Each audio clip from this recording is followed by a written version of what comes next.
So one of the other things that we do for people who need to work on their foot and ankle and toe control, which is every single person who wears shoes during the day, is go through toe control. So if you didn't already look at the short foot video, go back and check that out.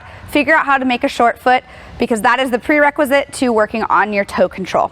So I'm going to demonstrate how to basically control your toes.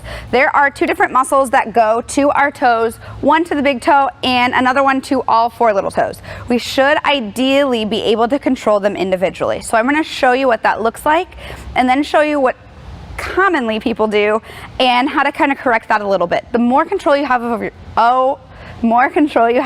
your toes, the more control you're going to have over your foot and arch support, and the better you're going to be at dissipating force all the way up your body as you do things like walk, run, stand, lift weights, jump, everything. Your feet are your foundation. So let's go through what that looks like and how to see if you have good control of your toes, which is therefore control of your intrinsic foot musculature. The first thing that I just said just a little bit ago is we're going to find the short foot first. So if you haven't watched that video, go check it out. Go ahead and find your tripod, lift that arch, create the short foot, spread the toes, put them back down. From here, all we're going to do is see if you can lift just your big toe up as high as you can. Then from there, bring it back down. Do it again. Lift that big toe as high as you can. Lift it back down. Commonly what we see here is the toe lifts, all of the toes come with it, which is not ideal. You have two muscles, should be able to control both of those individually. And the other common thing we see is just rolling out of the foot and lifting the foot. That, my friends, is your foot doing the motion. I'm asking your toe to move, not your foot and ankle. It's important to distinguish those and make sure that the toe joint is what is moving. So from there, we're going to see if you can now lift all the four little toes. So you leave the big toe down and lift your four little toes up and come back down. Go ahead and try that again. Lift those little toes up and come back down. From here, when you're doing that, the common compensations we see are rolling in to lift that in. So you see my knees moving in, my whole foot's collapsing. That again is now knee and ankle trying to pretend to be your toes.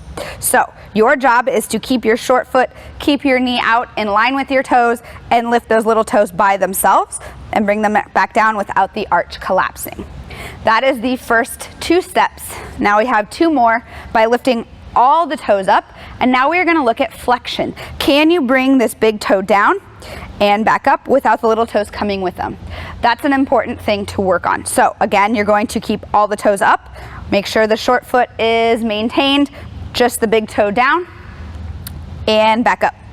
So common compensations we see here. Big toe comes down, the whole foot collapses to help you. Not ideal. Again, we're looking at just the big toe. Other thing that happens often is, again, the little toes coming with you. Not ideal. Leave them all up, just the big toe down and back up. You may need to hold on to your toes to work on this at first to get your brain used to those movements and dissociating them. That's totally fine to cheat a little bit at first, but ideally we would work on just working on it by itself. The other part now is little toes. So let's look at all four little toes, bring them down, keeping the big toe up and back up. Bring those little toes down, big toe stays up and back up. And those, a lot of times we compensate again by rolling out to the ankle. We lift this first met head. Again, you always want to be maintaining that tripod as you're doing these, and just the little toes are what come down.